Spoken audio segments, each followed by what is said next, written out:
Baik, bismillahirrahmanirrahim. Assalamualaikum warahmatullahi wabarakatuh. Waalaikumsalam Waalaikumsalam warahmatullahi wabarakatuh. warahmatullahi wabarakatuh. Ya, alhamdulillah, alhamdulillahirabbil alamin ya. Bersama-sama marilah kita panjatkan atas kehadirat Allah Subhanahu wa taala yang mana pada pagi hari ini ya kita masih diberikan nikmat sehat, nikmat kesempatan untuk bisa hadir kembali secara Zoom melanjutkan perkuliahan untuk mata kuliah obat tradisional ya, yang mana ini adalah pekan yang terakhir sebelum kita melaksanakan UTS ya. Adapun sebelum saya melanjutkan, tadi saya cek ternyata kita ada beberapa yang memang belum terselesaikan ya sebelum UTS. Tapi tidak apa-apa, nanti untuk UTS-nya itu sesuai saja dengan materi yang sudah disampaikan ya. Sedangkan untuk materi-materi yang seharusnya diselesaikan sebelum UTS, berarti nanti saya minta tolong si Pen untuk mencarikan waktu lagi di setelah UTS ya. Jadi ada beberapa mata bab yang harus diselesaikan ya, yang memang tidak terkejar sebelum UTS ini. Jadi harapannya itu bisa dicatat ya, agar nanti pada saat UAS itu kalian tidak atau sifatnya memenuhi syarat ya untuk mengikuti UAS, yakni salah satunya adalah selesai semua bab untuk mata kuliah. Ya, itu syarat loh itu ya. Jadi syaratnya itu bukan hanya sekedar syarat administrasi saja ya, tetapi syarat dari materi yang apa namanya yang disampaikan oleh dosen ya. Jadi kalau misalkan ini mungkin sekalian saya mengingatkan ya untuk sipan-sipan yang lain di mata kuliah yang lain, dicek lagi ya. Nanti sebelum UAS itu dipastikan sudah memenuhi syarat ya untuk semuanya tersampaikan ya. Jadi itu juga menjadi pengingat ya bagi dosen kalau semisal ada yang belum disampaikan. Itu pengantarnya ya. Jadi tadi saya juga cek untuk yang obat tradisional ternyata ada dua bab ya yang belum tersampaikan karena ini pekan terakhir, minggu depan itu sudah pelaksanaan untuk UTS. Nah, untuk kesempatan kali ini saya akan menyampaikan ya babnya adalah tentang jamu. Sebetulnya istilah jamu ini bukan hal yang baru, bukan hal yang asing ya buat kalian. Bahkan ini sudah menjadi tradisi bagi masyarakat Indonesia khususnya, ya. Sudah turun temurun. Siapa sih yang nggak mengenal jamu? Siapa sih yang tidak belum pernah minum jamu? Oh, nggak tahu ya kalau yang Gen Z zaman sekarang ya, karena kan apa banyak yang tidak menyukai jamu itu karena satu rasa dan dua aroma. Tapi kan banyak ya sekarang ini yang sudah membuat modifikasi dan inovasi ya. Jadi jamu itu kesannya sudah tidak seperti jamu zaman dulu ya, yang mungkin rasanya nggak enak banget gitu ya, aromanya mungkin menyengat, tidak nyaman dihirup gitu. Nah sekarang kan sudah banyak inovasi-inovasinya sehingga jamu itu tidak terkesan seperti kita itu minum jamu yang nggak enak ya, sudah dipadu-padankan dengan rasa-rasa yang lain ya, dipadu-padankan dengan apa namanya aroma-aroma yang lain sehingga aromanya itu lebih menarik ya. Dan ini sudah salah satunya sudah kalian lakukan ya pada saat praktik-praktik kemarin, di mana kalian harus membuat produk mandiri dari jamu ya. Saya hanya ngasih clue khasiatnya saja ya. Jadi khasiatnya itulah yang sekiranya bisa kalian kreativitaskan ya, yang bisa kalian inovasikan sehingga itu tidak terkesan jamu ya. Jadi ada beberapa bahan-bahan yang ternyata ketika dipadu-padankan itu sangat cocok gitu ya. Jadi tidak membuat kita jadi enggan untuk meminum jamu. Apalagi kalau itu diseduh dengan air hangat, kalau suka dengan yang air hangat atau yang dingin-dingin ya. Karena kan Gen Z ini biasanya lebih sukanya tuh yang seger-seger gitu ya. Jadi sebetulnya ini sebuah hal yang harus kita upayakan ya, apalagi kalian farmasi.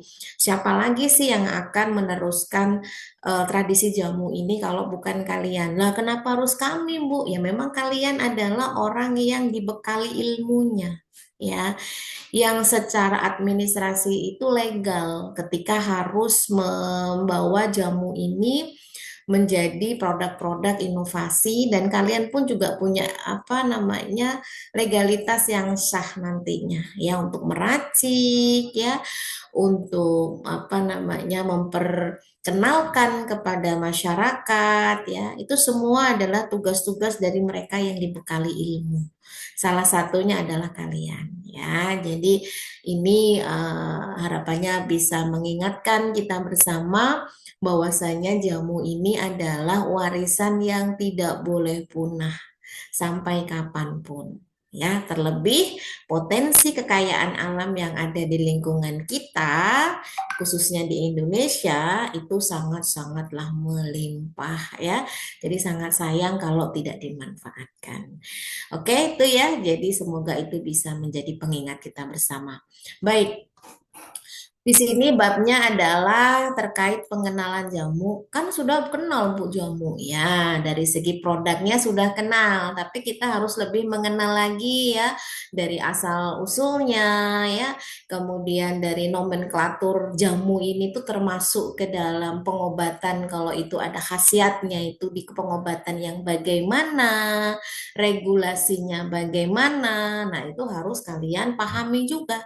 Apalagi kalian adalah orang yang nantinya berhak untuk memantau lebih lanjut ya perkembangan dari jamu ini. Ya, karena kalau nggak dibekali ilmunya nggak bisa gitu ya. Artinya seorang farmasi itu tidak hanya lihai di pelayanan kefarmasian yang kaitannya dengan pengobatan modern gitu ya, tetapi juga harus lihai dalam pelayanan farmasi untuk masyarakat di bidang pengobatan yang tradisional ya. Nah, sedikit mengingatkan dari apa yang sudah kalian presentasikan minggu lalu ya, berkenaan dengan peraturan Badan POM ya nomor 25 tahun 2023. Ini harapannya betul-betul kalian itu seksama sekali untuk mengkaji ya. Karena itu semua adalah modal kita untuk belajar di mata kuliah ini. Jadi kalau kalian tidak membaca satu persatu, saya yakin kalian nggak akan ngerti ya, karena kuncinya di sana. Selama belum ada peraturan yang baru, ya. Kalaupun toh memang nanti ada peraturan yang baru, itu sifatnya hanya menyempurnakan perubahan secara minor saja, bukan mayor yang semuanya berubah itu tidak. Biasanya kalau ada revisi peraturan itu hanya menambahkan atau mengurangi yang mungkin sudah tidak cocok lagi diterapkan sekarang ya. Tapi kalau untuk nomor 25 tahun 2023 itu masih berlaku sampai sekarang. Jadi kita masih bisa membaca itu sebagai referensi. Nah, apa sih yang perlu saya ingatkan di sini bersama ya? Istilah-istilah penting yang harus kalian pahami di awal. Jadi nanti kalian nggak bingung lagi ya. Obat tradisional itu apa sih gitu ya. Bedanya dengan jamu itu apa sih? Bedanya dengan obat bahan alam itu apa? Kok namanya beda-beda? Terus ada juga nih setelah saya di farmasi kok saya mendengar istilah obat herbal terstandar. Apalagi itu? Ya. Dan saya juga mendengar ada istilah fitofarmaka, apalagi itu. Nah, kita tidak boleh menanyakan apalagi itu kalau sudah belajar terkait peraturan itu. Ya, jadi kalian sudah bisa membedakan apa itu obat tradisional, apa itu jamu, apa itu obat herbal terstandar, dan apa itu fitofarmaka. Meskipun nanti ada titik kesamaan ketiganya, ya sama-samanya itu apa karena ini masih dalam satu keluarga ya tapi beda apa karakteristiknya sifat-sifatnya berbeda tapi masih dalam satu keluarga yang sama. Nanti kita lihat ya. Nah, sebelum kita tahu apa itu jamu, apa itu obat herbal terstandar, apa itu fitofarmaka, kita harus tahu dulu apa itu obat tradisional, ya. Nah, obat tradisional itu keywordnya itu adalah sesuatu yang memang berasal dari alam, ya, di sekitar kita, dan pengolahannya pun juga masih sederhana, ya. Itu kuncinya. Artinya dalam hal ini memang itu tidak boleh dibuat sama dengan yang modern. Ya, kalau sudah sama dengan modern namanya bukan obat tradisional lagi. Karena ini ciri khasnya. Jadi kalau kalian lihat pada tabel ya, pada tabel ini, jadi obat tradisional atau dikenal dengan istilah obat bahan alam itu apapun ya, entah itu dalam bentuk bahan, dalam bentuk ramuan bahan ya, bahan itu sifatnya tunggal. Kalau ramuan itu berarti berbagai macam ya, atau produk ya, yang semua itu berasal dari sumber daya alam. Ya, semua sudah belajar ilmu sains, semua sudah belajar ilmu IPA kalau dulu ya. Kalau mungkin kalau yang terbaru ini ada ilmu biologi atau ilmu sains itu tadi ya. Yang namanya sumber daya alam itu ada beberapa jenis yang ada di sekitar kita ya. Ada itu tumbuhan ya, ada itu hewan, ada itu dalam bentuk mikro ya. Jadi mikroorganisme pun juga itu sebagai sumber daya alam ya, dan mineral ya, atau bahan-bahan lain yang sifatnya tunggal ataupun campuran ya, yang memang itu sudah digunakan. Tadi saya di awal sudah menyepil ya, jamu itu sifatnya adalah tradisi atau warisan yang diturunkan. Berarti apa di sini? Tidak hanya berlaku untuk satu generasi, tapi generasi ke generasi, bahkan dari sekarang jamu itu alhamdulillah masih ada.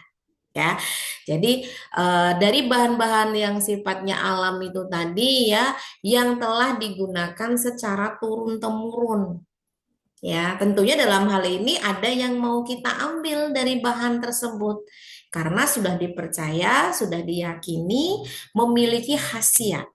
Ya, kalau nggak ada khasiat ya ngapain gitu kan? Khasiat yang tentunya bisa mengurangi atau menyembuhkan atau merawat ya.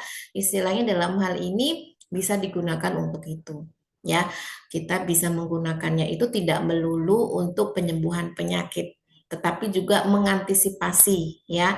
Kalau tubuh kita sakit tapi kita sudah mengantisipasinya dengan cara meminum ramuan-ramuan ya. Nah, dengan cara seperti itu, nah harapannya itu hidup kita akan menjadi sehat ya. Jadi kualitas hidup kita itu meningkat gitu. Karena kalau nggak begitu ya sama aja dong. Kan kita harapannya ingin mendapatkan manfaat dari penggunaan bahan alam itu tadi ya. Jadi dengan adanya informasi khasiatnya, kemudian aman atau tidaknya, bermutu atau tidaknya, yang mana semua itu diperuntukkan untuk kesehatan. Jadi kalau tidak diperuntukkan untuk kesehatan atau tidak memiliki efek untuk kesehatan, maka tidak bisa disebut sebagai obat tradisional. Ya, jadi itu kuncinya.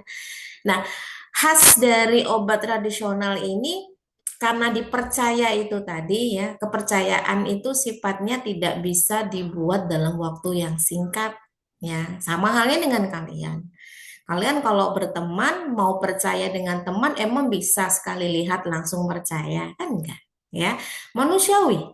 Kita ingin mengetahui lebih lanjut apakah orang tersebut dapat dipercaya atau tidak kan begitu.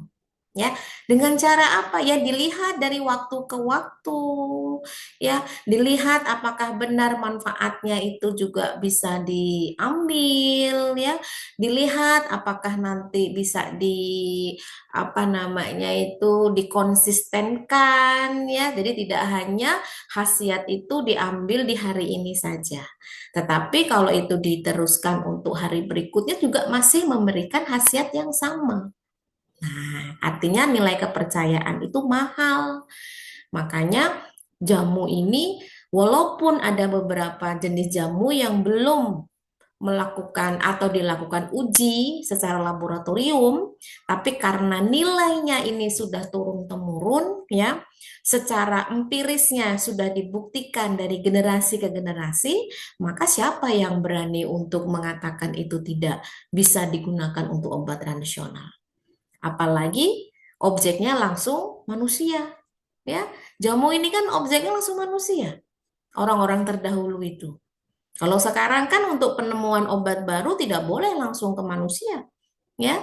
Harus ada uji-uji secara apa namanya, secara mikro maupun secara makronya, kan begitu. Nah, kalau untuk jamu ini luar biasa, ujinya langsung ke manusia, langsung diminum oleh masyarakat zaman dulu. Ya, yang mana itu semua sudah bisa diyakini bahwasanya secara empiris itu dibuktikan ya kalau memang jamu itu aman gitu ya. Nah, itu yang bisa diambil dari kesimpulan apa itu obat tradisional ya. Karena obat tradisional itu sama dengan obat bahan alam. Kenapa dikatakan bahan alam? Karena memang bisa diambil dari semua bahan alam yang ada di lingkungan kita, ya. Itu dulu dipahami. Terus yang kedua, baru kita sudah mulai mengkerucut ke jenis-jenisnya. Yang pertama itu adalah jamu. Nah, nanti akan ketahuan. Oh, berarti jamu itu pengertiannya berbeda ya dengan obat tradisional. Ya, sebetulnya nanti bisa kita ambil kesimpulan sendiri samanya di mana, bedanya di mana dengan yang lainnya. Ya, karena sebetulnya ini masih dalam satu rumpun atau satu keluarga antara jamu, antara obat herbal terstandar, antara fitofarmaka. Karena ketiga-tiganya ini merupakan bagian dari obat tradisional, sama-sama obat tradisional. Jadi kalau kalian ditanya, bisa nggak buat obat tradisional? Jangan langsung bisa, langsung bilang bisa. Belum tentu. Kita lihat dulu, ditanya balik, obat tradisional yang mana dulu? Apakah jamu? Apakah obat herbal terstandar atau fitofarmaka? Ya, kenapa Bu kok ada yang nggak bisa sembarangan dibuat? Nah, nanti tahu bedanya apa. Nah, kita lihat satu-satu ya. Yang pertama jamu. Ini yang kita bahas hari ini dan memang sudah kalian terapkan di praktik kemarin ya. Jadi ada gambaran kan gimana mempersiapkan bahan bakunya supaya bahan bakunya itu tetap terjaga kualitasnya bagaimana dalam proses pembuatannya ya. Itu kan kalian kemarin sudah saya suruh buat video ya untuk proses dari awal sampai akhir sampai betul-betul didapatkan produknya. Nah, dari situ nanti akan saya lihat ya, apakah kalian sudah menerapkan bagaimana cara pembuatan jamu yang baik ya, kemudian bagaimana kalian memanfaatkan bahan-bahan baku yang ada di lingkungan kita berdasarkan khasiat yang dimiliki. Nah, itu bisa terlihat nanti pada saat kalian membuat laporan ya atau video yang berkenaan dengan produk mandiri. Kemarin saya sudah memberikan instruksi, saya tidak menyebutkan kalian harus bawa jahe, kencur, enggak kan? Saya hanya ngasih clue dari khasiatnya. Ya, pokoknya apapun jamunya, silahkan cari yang memiliki khasiat sebagai eh, pereda atau menurunkan demam misalkan. Untuk mengurangi batuk pilek ya silakan. Berarti kalian cari ya, cari yang sifatnya itu bisa mendukung dari khasiat itu tanaman apa sih yang bisa dimanfaatkan. Nah, itu ya. Nah, kembali ke jamu. Jadi kalau jamu ini tadi ya sudah ada di pengertian obat tradisional ini ya, yang mana bahan bakunya adalah dari alam. Jadi kalau jamu itu bahan bakunya bukan dari alam ya bukan jamu namanya ya. Karena jamu itu pure dari bahan alam ya. Baik itu dalam bentuk bahan segar maupun dalam bentuk simplisia yang sudah kering. Nah, untuk jamu ya, ini adalah obat bahan alam yang berupa bahan atau ramuan ya, yang bersumber dari pengetahuan tradisional atau warisan budaya Indonesia. Yang tujuannya ketika itu dibuat dan dikonsumsi, tujuannya itu untuk pemeliharaan kesehatan, ya, peningkatan kualitas kesehatan untuk mencegah terjadinya infeksi penyakit tertentu yang kaitannya untuk meningkatkan imunitas, atau untuk pengobatan, atau untuk memulihkan kesehatan. Nah, ini adalah pengertian dari jamu. Jadi jamu itu harus memenuhi karakteristik pengertian ini, harus dari alam, ya, di apa namanya, cara pembuatannya masih sederhana atau secara tradisional, ya memang itu adalah warisan dari budaya kita, ya, sebagai masyarakat Indonesia, yang tujuannya untuk kesehatan. Nah, itulah jamu, ya. Tapi kalau jamu yang justru malah bikin orang sakit, ya, yang bikin malah orang itu imunnya jelek, ya itu bukan jamu, ya. Nah, ini kok bisa begitu, Bu? Jamu tapi kok bisa malah membuat kualitas kesehatannya buruk? Ya karena cara pembuatannya tidak tepat. Satu, bahan bakunya mungkin tidak terstandarkan dengan baik, ya, kualitasnya tidak memenuhi syarat. Itu yang pertama.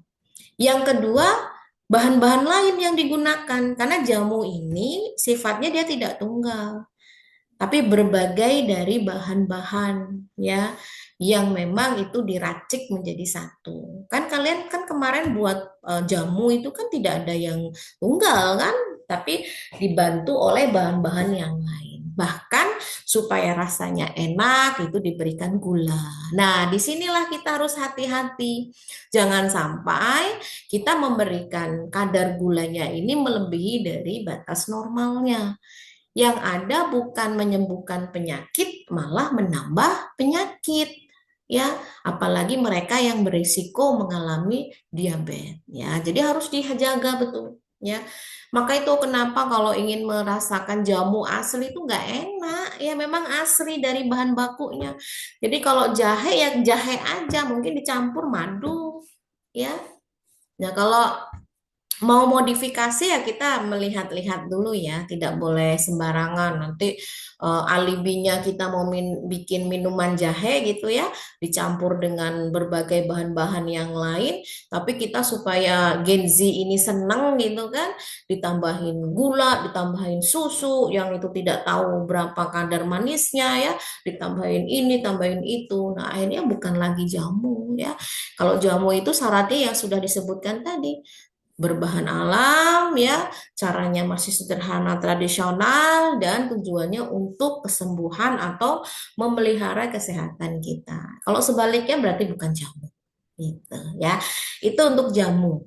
Nah, untuk obat herbal terstandar apalagi nih? Bedanya apa dengan jamu? Tadi sudah dijelaskan, ketiga-tiganya ini masuk ke dalam kategori obat tradisional. Nah, nanti kalian lihat bedanya di mana. Kalau obat herbal terstandar sama dengan jamu. Satu, bahan bakunya diambil dari alam. Sama kan? Yang kedua, turun-temurun atau dari generasi ke generasi. Ya, secara empiris sudah dipercaya memiliki khasiat untuk kesehatan. Tujuannya jelas untuk kesehatan, ya. Nah, bedanya di poin terakhir, ya. Kalau jamu itu tidak ada istilah kita melakukan uji untuk keamanan, ya. Tapi kalau obat herbal terstandar itu ada pemeriksaan atau ada ujinya secara ilmiah ya untuk membuktikan keamanan dan khasiatnya. Tapi dia levelnya masih level sederhana pula kalau untuk diuji secara khasiat dan keamanannya. Jadi ujinya itu dengan uji praklinik. Nah, biasanya kalau praklinik itu kita cukup menggunakan hewan uji. Ya, makanya saya katakan tadi hebat orang-orang dulu itu ya, ketika ingin mencoba bahan baku dari alam untuk pengobatan itu langsung diujikannya itu pada manusia, bahkan yang bersangkutan itu yang mengkonsumsi. Ya, kalau baik-baik saja dan alhamdulillah kesehatannya meningkat, ya itu yang diharapkan. Tapi kalau seandainya malah sebaliknya gimana? Nah, tapi kan dulu teknologi belum secanggih sekarang ya, berbagai bidang apapun kan teknologi masih sangat minimalis ya, apalagi di bidang kesehatan. Nah, kalau sekarang sudah tidak ada alasan lagi. Jadi kalau ingin obat yang kita buat itu masuk ke dalam kategori obat herbal terstandar, itu harus melampirkan uji hasil dari pengujian untuk keamanan dan khasiatnya dengan cara uji praklinik. Ya, dan tidak cuma uji prakliniknya saja, tapi dipastikan bahan baku yang digunakan itu sudah terstandarisasi. Nah, itu baru kita layak sebut sebagai obat herbal terstandar. Ya. Nah, sekarang yang ketiga fitofarmaka. Bedanya apa lagi ya? Sama dengan yang jamu. Sama-sama apa bahan bakunya dari alam. Sama pula dengan obat herbal terstandar ya, sama-sama diturunkan turun-temurun. Sama-sama memiliki khasiat untuk kesehatan. Terus kalau untuk obat herbal terstandar sama-sama dilakukan uji praklinik. Nah, lalu bedanya apa dong kalau sama? Bedanya kalau fitofarmaka ini lebih kompleks.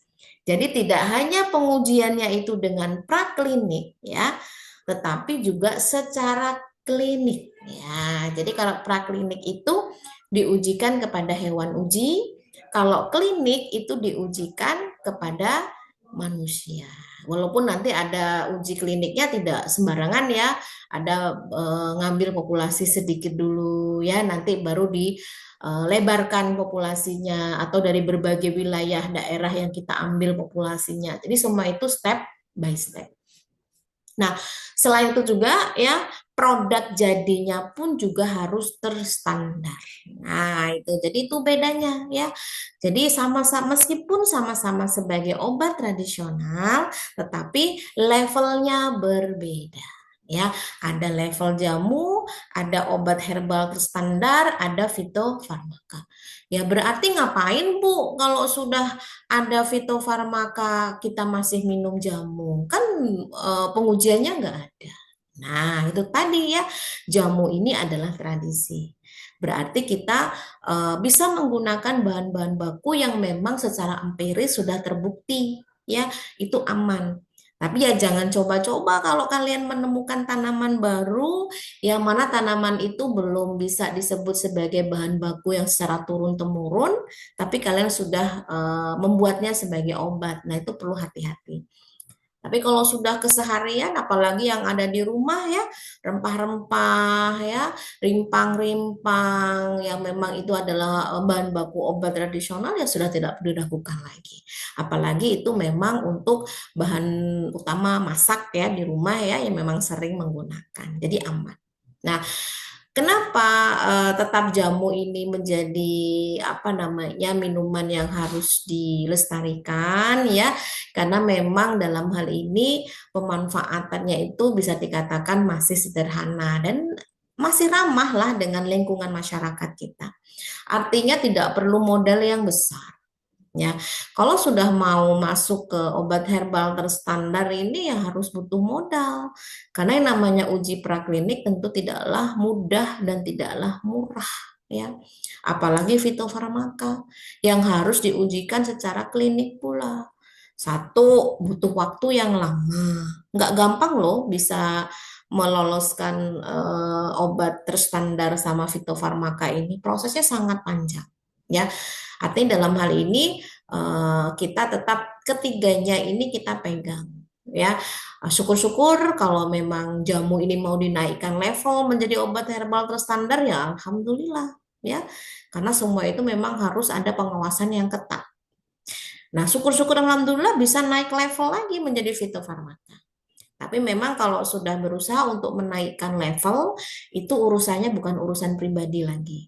Tapi biasanya ini dikerjakan oleh sekelompok orang, begitu kan, yang memang berniat untuk mengembangkan bahan bakunya menjadi obat tradisional, yang mana itu semua harus butuh fasilitas yang mendukung, seperti itu ya. Jadi harapannya kalian setelah membaca peraturan Badan POM ini, kalian sudah bisa membedakan ya apa itu obat tradisional, kemudian apa itu jamu, apa itu obat herbal terstandar, dan apa itu fitofarmaka. Nah, inilah yang akan kita pelajari di mata kuliah, salah satunya di obat tradisional. Nah, ini bagi kalian yang mungkin sudah bekerja di pelayanan, ini bukan sesuatu yang asing, ya. Bahkan mungkin keseharian kalian dilihat dari packaging atau kemasan dari obat tersebut, ya. Tapi ke dalam hal ini memang kalian juga tidak boleh ini ya, tidak memahami maksud dari logo-logo yang ada di dalam obat tersebut. Ini hanya untuk logo yang sifatnya obat tradisional ya. Kalau obat modern udah beda lagi. Tuh. Nah, yang pertama ini adalah jamu. Nah, jamu itu logonya seperti ini ya, simbolnya, lambangnya ya. Jadi ada lingkaran warna hijau, kemudian ada pucuk-pucuk daun ya. Ini adalah jamu. Sebetulnya sudah bisa dilihat ya, berarti semuanya memang berasal dari bahan alam, tetapi memang sifatnya masih sangat tradisional ya. Yang satu jelas aman karena dia sifatnya itu empiris ya, sudah dibuktikan dari generasi ke generasi, kemudian sudah memenuhi persyaratan mutu ya, biasanya kan ini produk rumahan ya. Kalau produk rumahan itu biasanya lebih memperhatikan juga untuk kesehatannya, kehigienitasnya ya. Jadi tidak boleh sembarangan juga gitu. Dan khasiatnya itu dibuktikannya secara empiris ya, bukan untuk sifatnya itu yang bahan baku yang memang baru ditemukan ya, tapi ini sudah ada dari tahun puluhan atau bahkan ratusan tahun yang lalu begitu. Yang kedua, ini adalah obat herbal terstandar ya. Jadi lambangnya seperti ini. Sama dengan jamu ya, aman, memenuhi syarat. Nah, untuk khasiatnya dibuktikannya tidak hanya dengan empiris, tetapi secara ilmiahnya yaitu dengan praklinik ya. Kemudian bahan bakunya pun juga harus standar. Jadi hati-hati memilih bahan baku. Bahan baku itu yang bisa digunakan yang bagaimana sih Bu? Nah, nanti yang bisa kita pelajari di bab ini. Yang terakhir fitofarmaka, ya. Sama-sama aman, tapi mungkin aman level amannya lebih tinggi ketimbang untuk yang OHT ya, obat herbal terstandar dan jamu. Jadi levelnya itu yang pertama jamu, yang kedua OHT, yang ketiga fitofarmaka.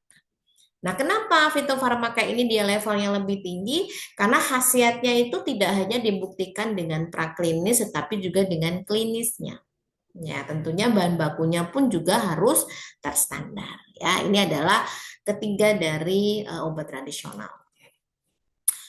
Nah, jamu ya memang berbeda dengan obat OHT tadi sama fitofarmaka ya.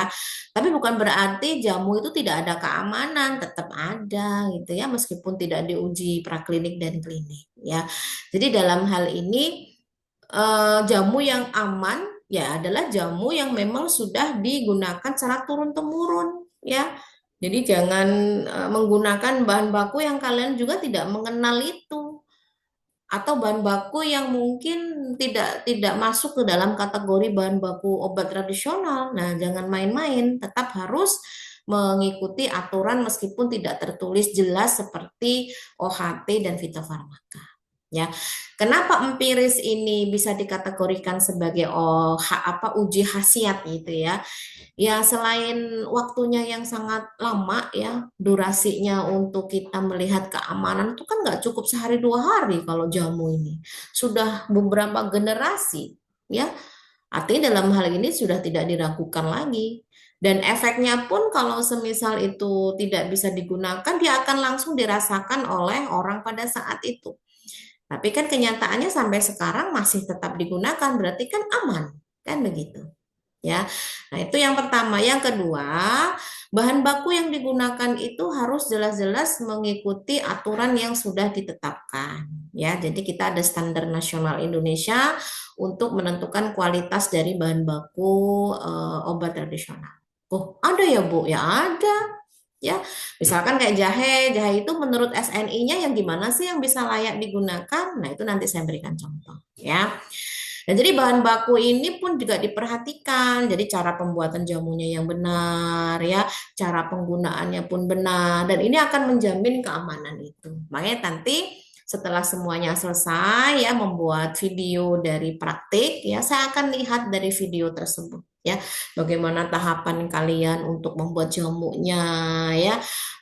Sudah bersih atau belum? Kalian melewatkan cuci mencuci tidak? Hati-hati ya, karena jamu itu seperti yang lainnya juga nggak boleh sembarangan ngambil dari belakang rumah jahe langsung dicemplungin ke panci langsung diaduk-aduk, nggak bisa, tetap harus dibersihkan dulu ya, harus dikupas kulitnya dan dicuci lagi. Nah, itu adalah tahapan yang untuk menjaga kualitas dari jamu ya.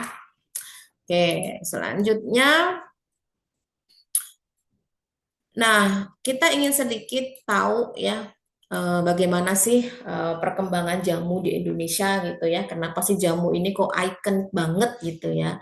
Ikonik banget ya. Siapa sih di negara luar sana gitu ya, terutama tidak mengenal jamu gitu ya. Apalagi jamu itu memang sudah menjadi warisan turun-temurun dari negara kita ya. Karena ini sudah menjadi peringatan yang tidak boleh kita lupakan. Jadi pada bulan Desember 2023 ya, jadi budaya sehat jamu itu telah ditetapkan ya menjadi warisan budaya yang sifatnya tak benda ya oleh Komite Konvensi Warisan Budaya Tak Benda ya. Nah, Indonesia ini kenapa kok layak sekali menjadi pemilik ya, pemilik jamu gitu kan? Ya karena memang nggak bisa kita pungkiri bahwasanya kemelimpahan dari tanaman-tanaman yang memang itu bisa digunakan sebagai bahan baku jamu itu udah tidak terhitung gitu ya. Yang itu merupakan bahan dasar dari jamu.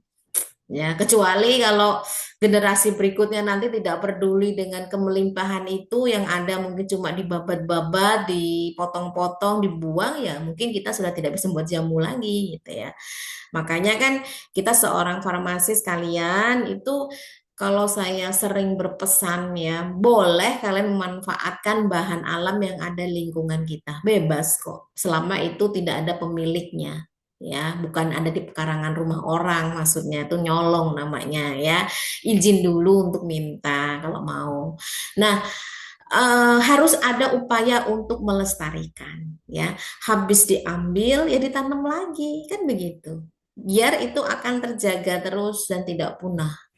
Nah, kalau punah nanti anak cucu kita ke depan, masa ya kita nggak mau mikirin itu? Ya, egois sekali kita sebagai makhluk sosial ya. Jadi tidak boleh hanya sesuai dengan keinginannya. Yang penting hari ini saya makan, bodo amat minggu depan, bulan depan orang-orang yang lahir nanti terserah. Itu namanya egois ya.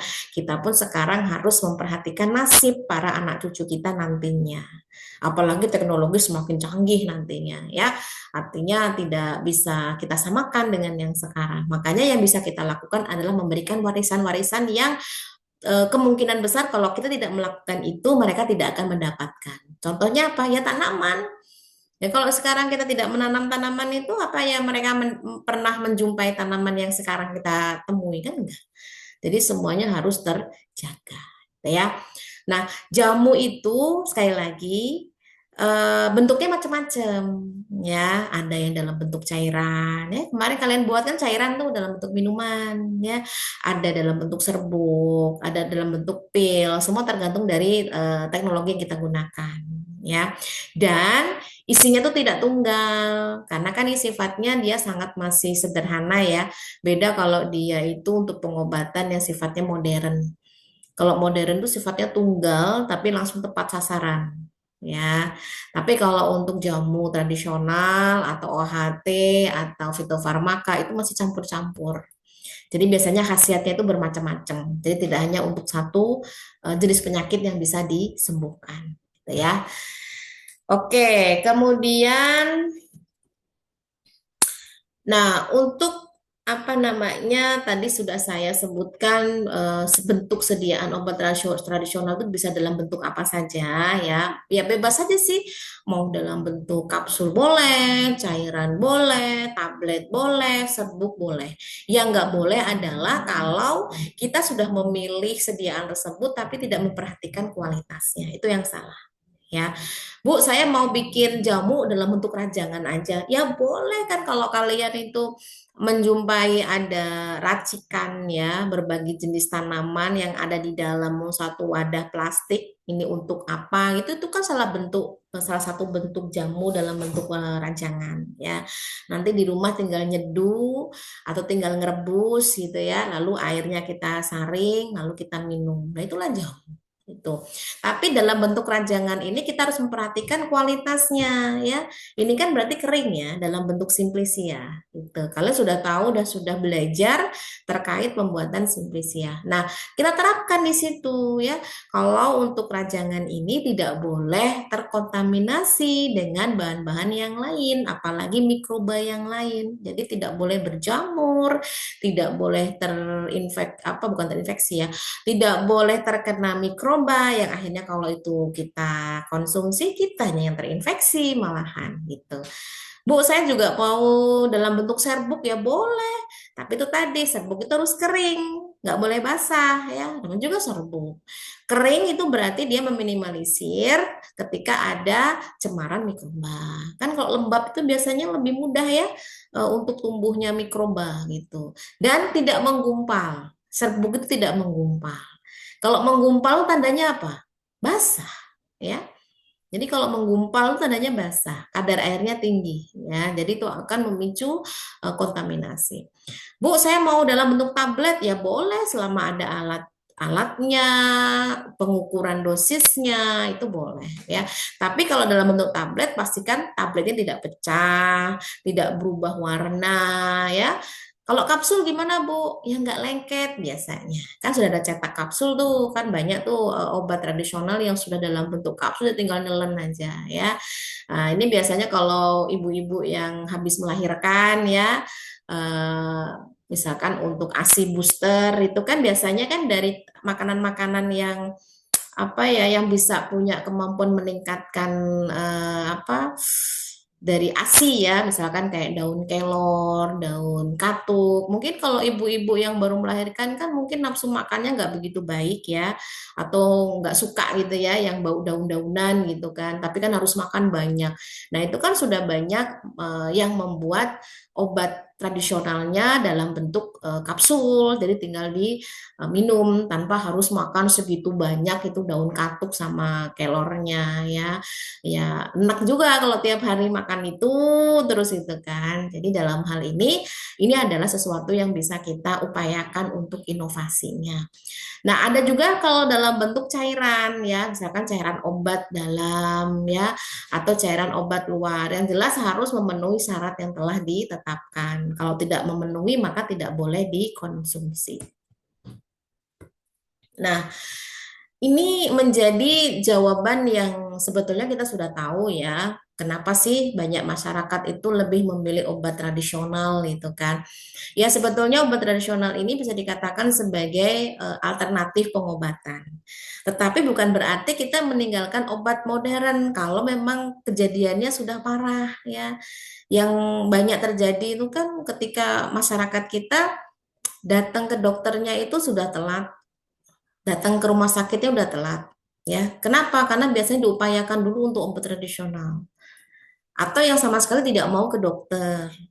Nah, sedangkan obat tradisional ini yang saya sebutkan tadi, pengobatannya tuh tidak one shot ya, atau tidak sekali tembak, tidak satu kali sasaran, karena masih campur-campur di dalamnya gitu ya. Tapi dalam hal ini belum bisa spesifik untuk menyembuhkan. Tapi kalau untuk mencegah, menjaga ya, memelihara kesehatan atau menyembuhkan penyakit yang sifatnya bukan penyakit degeneratif ya atau bukan penyakit yang berisiko tinggi itu masih bisa.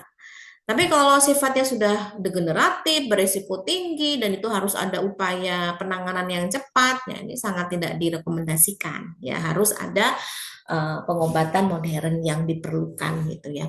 Nah, kenapa sih masyarakat kita ini masih begitu memilih gitu ya obat tradisional yang jelas ya mudah dijangkau, mudah didapatkan, harganya lebih murah ya. Ya, meskipun sebetulnya obat tradisional sekarang banyak ya yang ngasih harga yang tinggi gitu ya. Ya, itu boleh-boleh saja dan sah-sah saja ya, tapi kita harus baca dulu kan, apalagi kalian orang farmasi ya.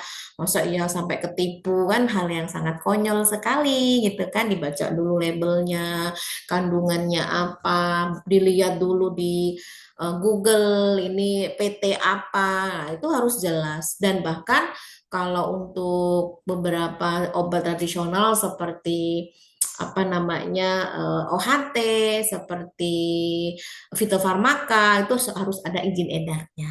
Ya, jadi harus betul-betul ditelaah lebih lanjut ya. Kalaupun toh memang harganya mungkin lebih mahal begitu. Nah, sudah dipercaya secara empiris, ini yang lebih menjamin ya, sudah puluhan tahun dari generasi ke generasi, siapa sih yang berani untuk mematahkan untuk bukti-bukti tersebut ya, ketimbang yang baru kemarin sore dites, diuji, ya lebih menang yang setelah tahun menahun itu tadilah ya, secara empirisnya lebih meyakinkan. Kemudian memiliki efek samping yang minimal, kemudian biasanya bagi orang-orang yang apa ya bukan patah semangat sih, tapi lebih ingin mencari pilihan lain ya, merasa kok saya di pemeriksaan medis nggak sembuh-sembuh, udahlah ke ini aja obat alternatif aja lah, ya itu boleh-boleh saja, tapi dilihat dulu ya, dilihat dulu potensinya itu lebih menguntungkan yang mana gitu. Nah, ini yang masih belum begitu familiar di Indonesia, tapi kalau di luar negeri itu sudah ada dokter yang ngasih resepnya itu tidak melulu tentang obat medis ya, tetapi bukan obat medis ya, obat modern, tapi juga secara tradisional, tapi bukan jamu ya, misalkan kayak OHT atau fitofarmaka ya. Kalau di sini kan di Indonesia dokter itu masih meresepkannya yang obat modern ya, tapi kalau di luar negeri sana itu masyarakatnya dibebaskan mau menyembuhkannya itu di obat tradisional atau di obat modern ya. Nah, kalau kita sudah tahu ilmunya dan mungkin mereka-mereka tenaga kesehatan yang sudah paham betul, ya sebetulnya tidak ada yang perlu diragukan lagi. Berarti kan keamanannya terjaga gitu ya. Yang penting level-levelnya jelas, apakah ini jamu, apakah ini OHT, apakah ini fitofarmaka. Kan begitu ya. Dan kenapa masyarakat kita masih memilih ini ya, karena akses informasinya juga sudah semakin luas ya, apalagi sekarang jaringan internet bisa diakses dimanapun berada gitu ya. Jadi terutama di negara-negara yang memang sudah banyak memilih pengobatan tradisional seperti di Cina itu kan dari zaman dulu sudah banyak yang memanfaatkan tanaman-tanaman sekitar ya untuk pengobatan begitu. Nah, untuk bahan baku jamu itu secara umum ini saya hanya ngasih contoh ya, yang lain banyak ya. Ada kencur ya. Jangan sampai nih kalian tidak bisa membedakan mana kencur, mana jahe, mana tempulawak, mana kunyit. Jangan sampai alasan kan saya laki-laki, Bu, saya nggak perlu tahu, tidak. Ya, sekarang itu sudah tidak ada perbedaan gender laki-laki mau perempuan, semuanya harus paham tentang perdapuran ya, terutama tentang perbumbuan yang kaitannya dengan rempah-rempah terutama ya, yang kaitannya dengan rimpang-rimpangan gitu kan. Ada kencur, ada jahe, ada kunyit, ada temulawak ya, atau tanaman-tanaman lainnya seperti sambiloto ya, ada cabai Jawa, ada siri, ada brotowali, ini contoh saja. Ini adalah bahan baku yang biasa digunakan untuk pembuatan jamu yang memang sudah banyak di sekitar kita, gitu ya. Nah, saya ingin men-challenge ya masing-masing dari mahasiswa sekalian untuk kalian belajar ya. Nanti hasil dari tugas ini akan saya jadikan satu, itu akan menjadi bahan referensi untuk kalian ya. Yang pertama, karena ini sifatnya individu, berarti satu mahasiswa mengerjakan satu. Ingat ya, ini bukan kelompok ya. Jadi benar-benar ini adalah individu. Semua bertaruh dengan tugasnya masing-masing ya. Yang pertama, silakan pilih satu jenis bahan baku tanaman untuk pembuatan jamu. Tapi ingat, tidak boleh sama satu dengan yang lain. Caranya gimana, Bu? Ya gampang lah, tinggal di list saja. Kalian yang sudah punya itu silahkan di list, kan begitu. Yang kedua, kalau kalian sudah menentukan pilihan kalian itu apa, jahe misalkan, ya, tuliskan kandungan metabolit sekunder yang dikandung oleh jahe itu apa saja dan manfaatnya apa, ya. Terus yang ketiga, cantumkan gambar tanaman utuh ya dan klasifikasi tanamannya, ya. Terus selanjutnya, silahkan buat 2 olahan jamu ya yang menggunakan bahan baku tersebut. 2 ya, berarti 2 resep ya. Uraikan bahan-bahannya apa dan prosedurnya apa. Bu, ini ngebuat nggak, Bu? Enggak ya, buatnya cukup waktu praktek saja. Ini nulis aja ya, silahkan buat 2 resep jamu yang menggunakan bahan baku tersebut yang ada tanaman yang kalian pakai ya silahkan kalian buat uraikan bahan-bahannya apa dan prosedurnya apa kemudian kalian uraikan khasiat dari jamu tersebut apa ya jangan lupa cantumkan sumber atau referensinya ya di daftar pustakanya dan ketentuannya diketik di Word ya rapi kemudian diberikan cover dan dikirimkan nanti akan saya berikan link untuk pengumpulannya ya maksimal 14 November 2025 saya kasih waktu 1 minggu ya melalui link yang nanti akan saya sharekan di grup ya cukup satu saja ya satu tapi tidak boleh sama dengan yang lainnya ya. Oke, kemudian nanti kalau mau ada yang tanyakan terkait tugas, saya buka di sesi terakhir ya, saya lanjutkan dulu. Nah, tadi saya menyebutkan ya bahwasanya untuk membuat jamu meskipun jamu ini beda dengan fitofarma apa namanya OHT, fitofarmaka, tapi bukan berarti pembuatannya semena-mena ya.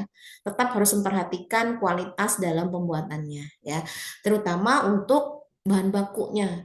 Jadi syarat bahan bakunya ya, jadi yang pertama itu disesuaikan dengan jenis bahan baku yang akan digunakan. Ya, misalkan mau pakai jahe ya pastikan tanaman yang dipakai jahe, bukan kencur, bukan kunyit atau bukan yang lainnya.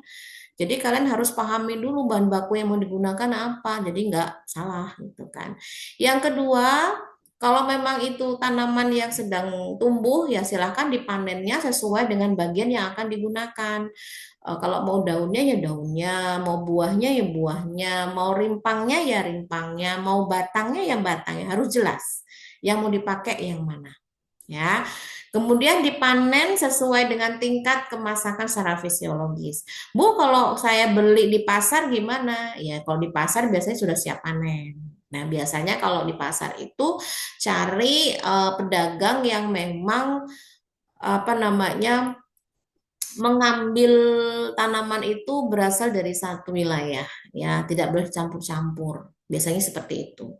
Jadi itu semua sangat mempengaruhi jumlah dari metabolis sekundernya atau kualitasnya. Jadi harus sama, tempatnya sama, waktu panennya sama, jadi tidak berbeda-beda begitu, ya.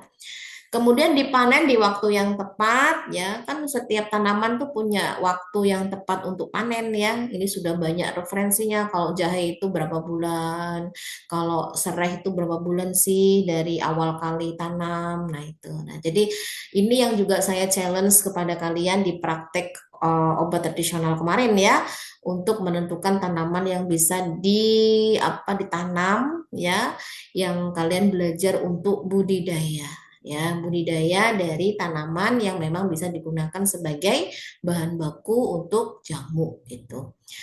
Dipanen dalam kondisi utuh dan tidak rusak dan tidak terkena hama dan penyakit itu yang juga yang paling penting ya. Jadi kalau sampai terkena ya berarti ya tidak layak untuk digunakan. Nah, ini saya ambilkan contoh ya. Tadi saya sudah sebutkan setiap bahan baku untuk jamu itu ada standar SNI-nya ya. Jadi standar nasional Indonesia dan ada kodenya untuk menentukan apakah bahan baku tersebut layak atau tidak untuk digunakan dalam pembuatan jamu. Contoh kalau untuk kencur ya. Jadi bentuknya itu harus utuh ya, tidak rusak, tidak ada luka kulit yang terkelupas ya. Jadi kulit tipis kecoklatan ya, bagian dalamnya putih kekuningan seperti ini, bersih dan aromanya khas kencur gitu ya. Artinya dalam hal ini tidak ada kekeliruan dalam mengambil dan tidak ada kerusakan dalam proses memanennya, ya. Jadi harus diperhatikan juga ya. Jadi kondisi kencurnya harus segar, ya, rimpangnya utuh, dan ambil rimpang yang belum bertunas. Kalau bertunas kan berarti masanya sudah tua ya, artinya memang dia sudah ada generasi barunya. Itu artinya metabolisme sekundernya sudah mulai berkurang. Jadi diperhatikan harus rimpang yang belum bertunas ya. Tidak ada serangga atau apapun itu, rimpang tidak terluka, rimpang tidak busuk ya. Kalau busuk kan berarti menandakan ada cemaran mikroba ya, dan tidak ada cacingnya ya. Jadi dalam hal ini harus diperhatikan. Ini untuk yang jahe segar juga sama ya, ada SNI-nya juga, begitu kan? Nanti silakan dibaca sendiri. Nah, kalau jahe sudah bertunas tuh seperti ini sudah tidak bisa digunakan ya. Artinya ini masa untuk metabolis sekundernya sudah kurang, sudah tidak bagus untuk digunakan ya. Biasanya kalau sudah bertunas kayak gini digunakannya untuk bibit ya. Jadi kalau kalian nanti mau ambil bibit rimpang-rimpangan, silakan cari yang sudah bertunas. Itu malah bagus, cepat itu nanti. Nanti yang ditumbuhkan yang tunasnya ini ya. Tapi kalau untuk panen digunakan untuk bahan baku ini udah nggak bisa lagi ya. Atau jahe busuk, nah seperti ini sudah ada putih-putihnya, ini berarti ada mikroba jamur yang sudah menggerogoti si jahe ya, jadi sudah tidak layak untuk digunakan. Atau ada nematodanya, jadi seperti ini yang gerundul-gerundul seperti ini ya, jadi permukaannya tidak bagus seperti yang lainnya. Atau jahenya kisut seperti ini ya, tapi kalau jahenya kisut itu karena pengeringan beda ya.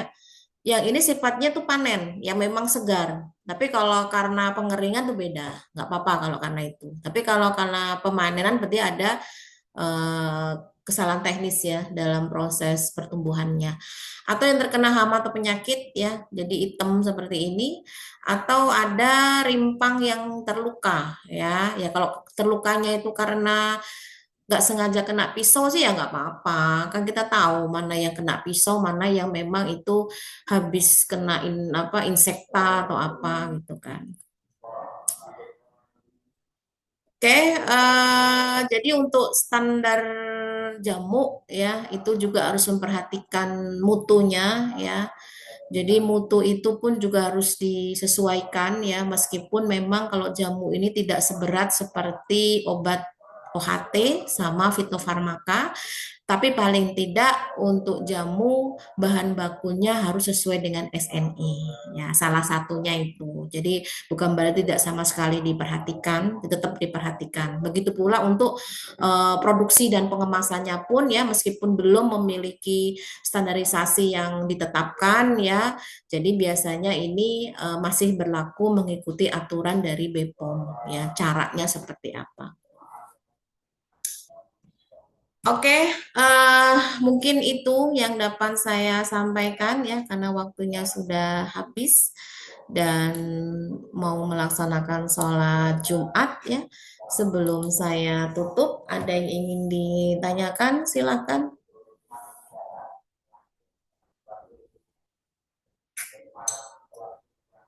Ibu mohon maaf, hari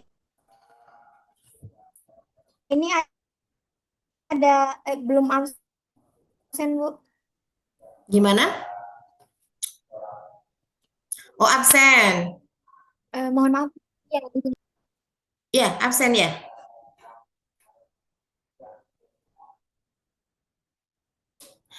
Kalau untuk absen, saya lihat di Zoom aja ya. Silakan akun-akunnya ini kan saya rekod ini.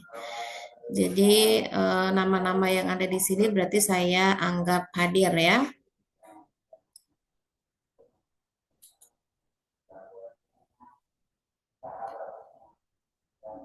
Ada 49, termasuk saya berarti 50 ya. Oke, selain itu ada yang ingin ditanyakan? Silakan. Terkait tugas jelas ya?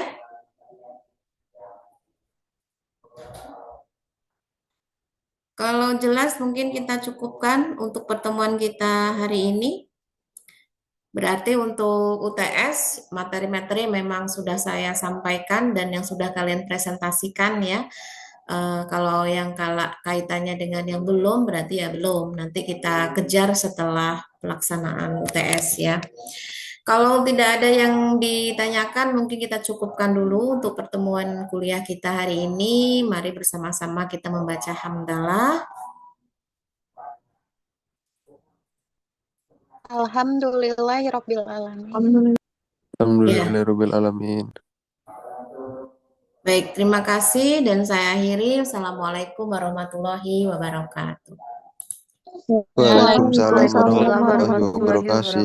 wabarakatuh. Makasih, Bu. Oke, sama-sama.